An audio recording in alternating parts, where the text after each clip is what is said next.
Hello and welcome back to the Karma Stories podcast. I'm Rob and I hope you are having a wonderful day today. Today I have 3 stories for you from the Malicious Compliance subreddit. The Karma Stories podcast is published to all major podcasting platforms, and you can also read along on YouTube under our @KarmaStories podcast handle. Today's episode is sponsored by my 3D printing website. Visit dangly3d.com where you can get your hands on your very own Carmen Chameleon, Karma Stories channel mascot. I've also added 3 new dragons to the site just today. Check it out for yourself at dangly3d.com. Alright, on to today's stories. Let's jump right in. This story comes to us from Compile Commit. Return to office to increase productivity? Backstory: I was recruited by an IT multinational corporation during COVID.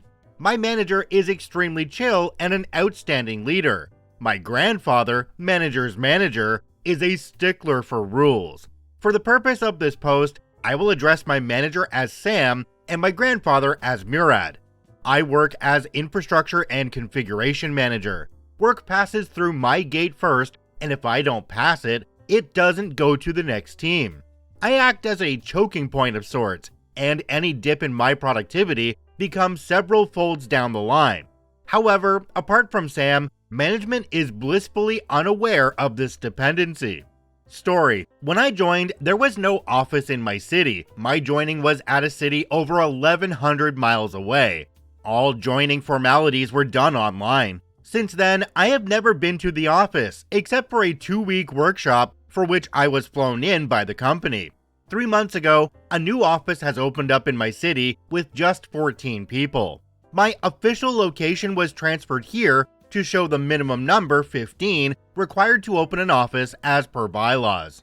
We are an IT multinational corporation that provides service to an automotive corporation. My work is completely remote, so I never need to go to the office. I also really enjoy work from home.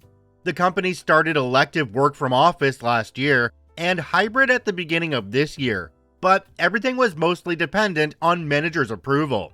Sam is on site in a different country. He has never asked any team member to work from office. Murad, on the other hand, expects everyone to return to the office full time. Usually, we are protected from this by Sam. Recently, Sam has transferred to a different team in the same project, and a different guy is now managing our team.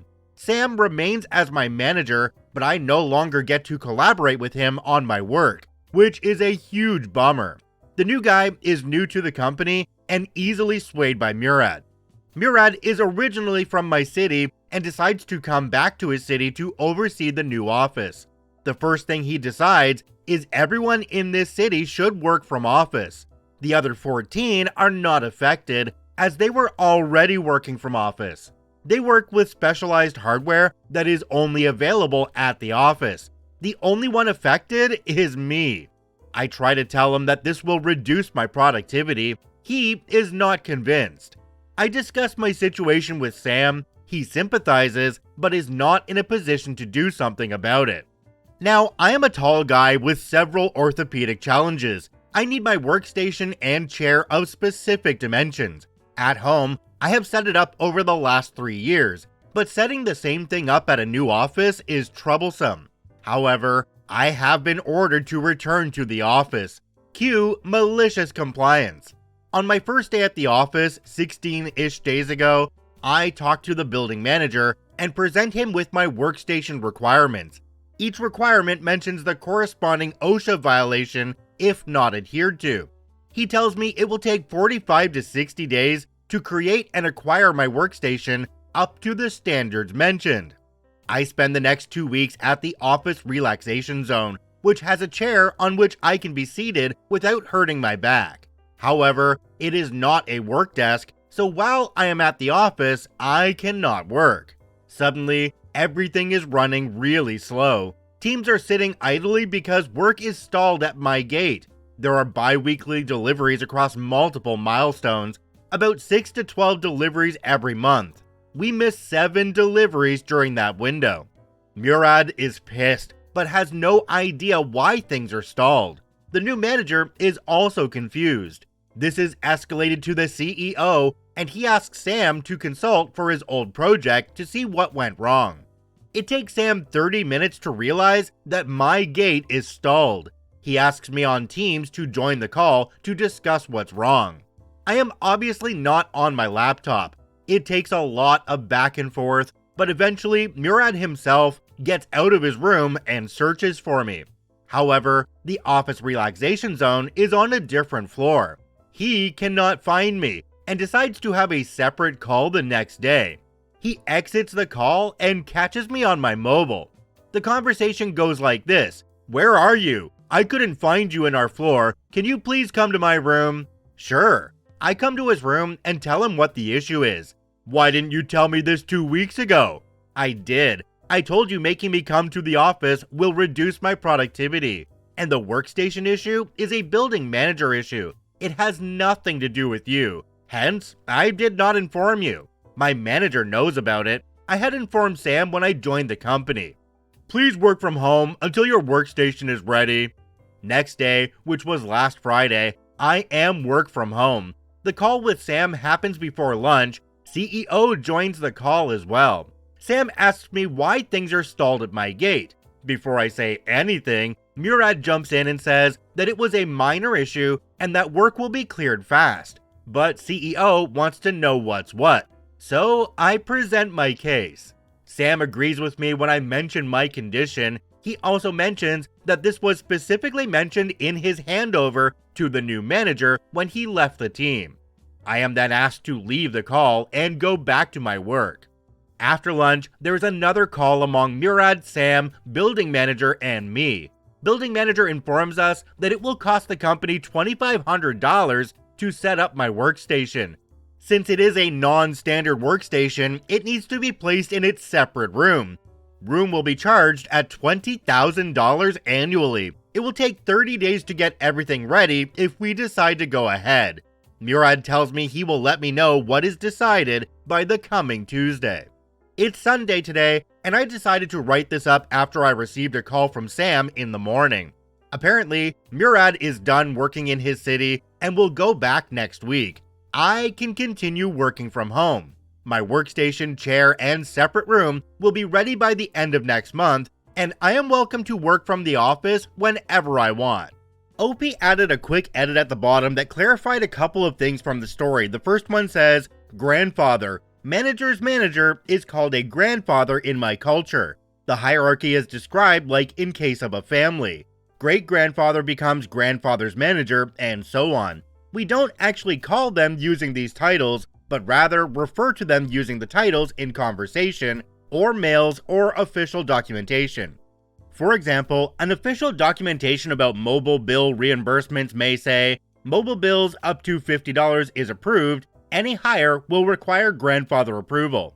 Room charge. Since there are only 15 employees, we have office space rented in a building where several small-scale companies rent. An additional room is not in the contract and will have to be rented separately." Jumping down to the comment section on this one, we have one from a user called Monkeys Love Bananas. It says, "Murad sounds like a bozo, but was he actually aware of your need for extensive Title I ADA compliant modifications required to accommodate your disability? Also, is it reasonable to equate coming to the office will reduce my productivity to I will be chillin' in the relaxation room all day for 2 months and not doing any of operationally critical work? I certainly hope you didn't put this part in writing. It has nothing to do with you, hence I did not inform you. Murad, being a colossal doofus, may have very well saved you and Sam additional scrutiny by the CEO." OP responded to this one and said, "Apart from my daily work, I am also involved with several other infrastructure-related work for several other projects, so Murad knows how valuable I am as a whole. So even though the way I talk sounds rude, he can't really take action against me." Okay, so I have to say that I was confused on this one until I got to the bottom where the grandfather thing was explained, because I was thinking this was all just a nepotism story, until we realized that grandfather wasn't actually their grandfather, it was just a name for the manager's manager. Here I am thinking that it's okay that OP's sitting around in the relaxation room doing absolutely jack squat, because his grandfather is running the company and just isn't going to care. Boy, was I wrong. This story comes to us from Compile Commit again. Strictly work from office.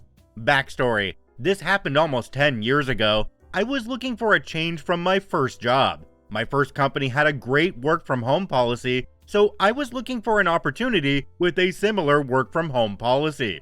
Story. Back in 2014-15, I was looking for a job. 2 years had passed in my first job, and I was looking for a better opportunity. At the time, I was working as a Java developer at a company that is known as a telecom service provider. I was finding several opportunities, but none had a good work from home policy. And I had grown quite accustomed to the policy my first company had. This was years before COVID normalized work from home, and it was hard to find a good work from home policy at most companies. Eventually, I had to forego my requirements. I was about to join a company, and I asked the HR about work from home, and received the most strict response that I had received of all the companies before. It is a strictly work from office opportunity. The pay was really good, almost twice what I was making, so I tried my best to look at that bright side. I also asked HR to add this strictly work from office only in my contract. Thinking they have got the better of me, they oblige. This additional clause would later lead me to the malicious compliance in question. After joining and getting inducted into the project team, I found out that the team was short at least 4 people.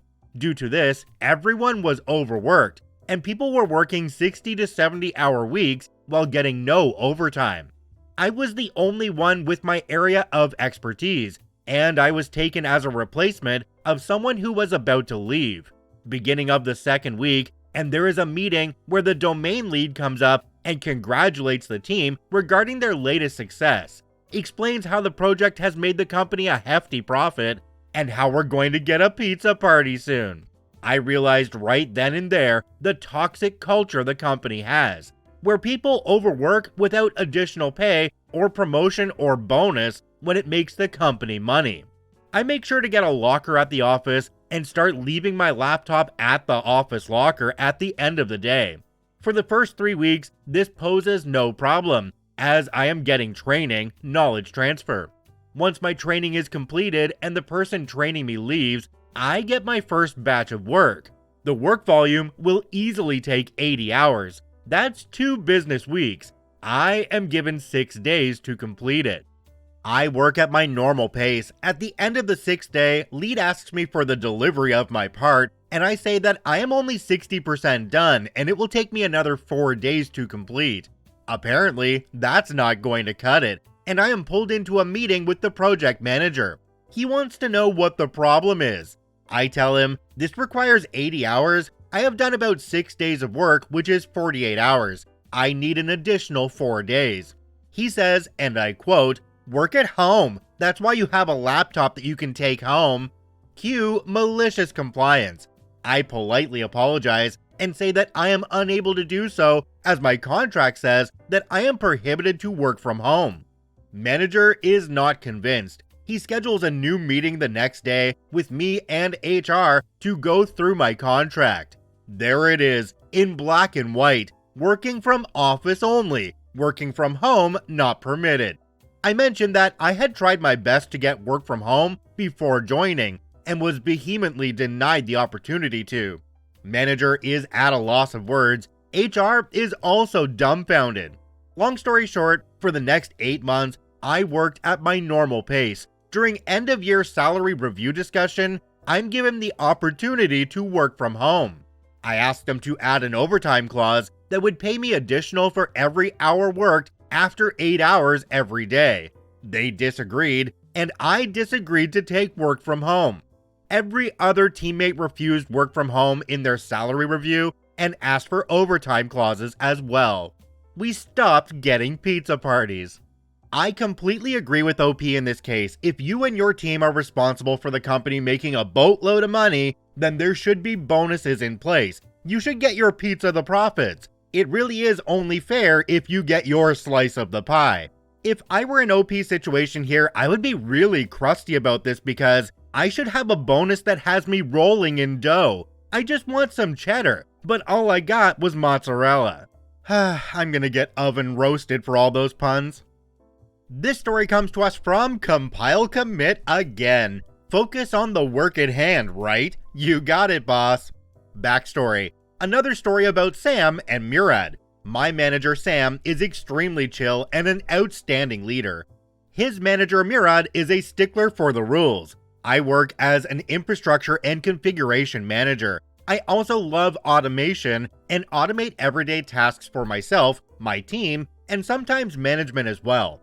Most of management loves it. Murad is not a fan though. He wants me to focus on my own work, and he loves doing things manually. Story. This is from November 2022. My son had been ill for 2 weeks. He is on the mend, but requires constant monitoring to take his meds and fluids every hour. You cannot expect that discipline from a toddler. I have taken a leave for a week to focus on his recovery. In my absence, Sam has been handling most of my work. I check and reply to mails at the end of the day. I am not required to do this, and Sam asks me not to, but I do it anyway, just to get ahead of potential issues the project might face due to my absence.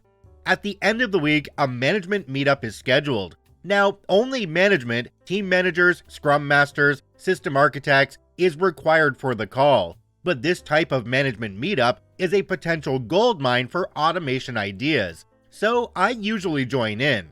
In the previous 3 months, by joining this monthly meeting and taking automation ideas that came out of them, I had saved the project and management around 100 hours of cumulative work weekly.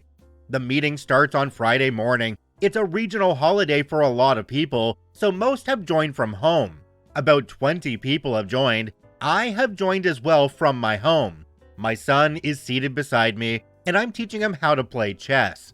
The meeting doesn't really take a lot of focus from me, so my son doesn't mind. He is actually fascinated by most of my work, even though he is too young to understand any of it.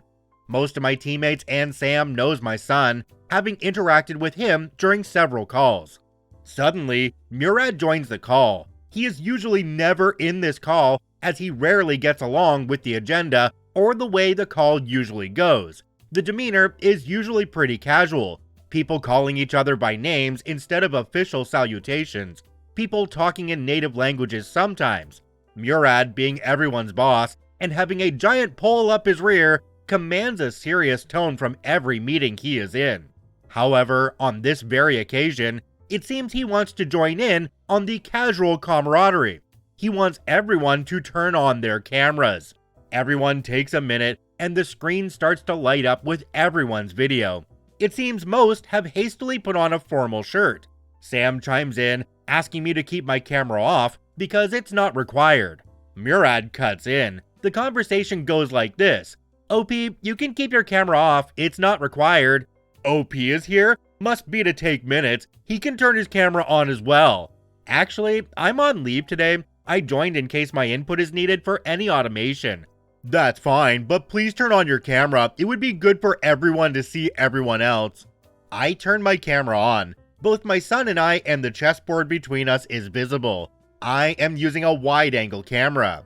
My T reads, I work for money, for loyalty hire a dog.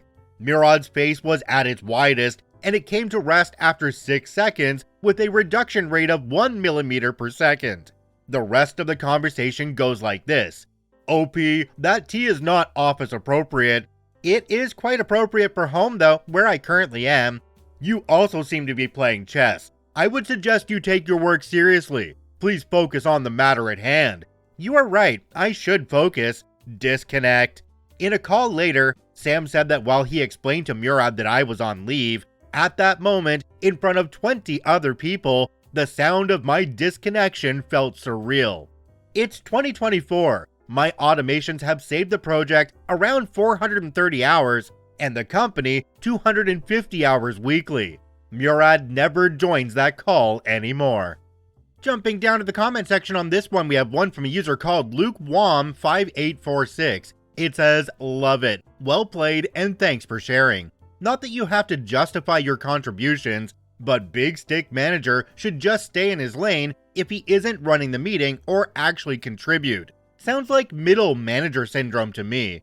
Well, it sounds to me like Murad made a real blunder by trying to force a move when he was out of position. OP, your response was a brilliant counterplay, making it clear that you were not going to be checkmated by his rigid rules. Kudos to you for always being a few moves ahead and turning what could have been a stalemate into a decisive victory. Keep up the strategic play and remember to always make time to play chess with your little knight. If you enjoy daily Reddit stories, I encourage you to follow and add us to your favorites on whichever podcasting platform you enjoy the most. And if you're watching and listening on YouTube, please hit that subscribe button and drop a like on the video. It really helps us out. I thank you for watching and listening. I hope you have a wonderful day, and we'll see you tomorrow.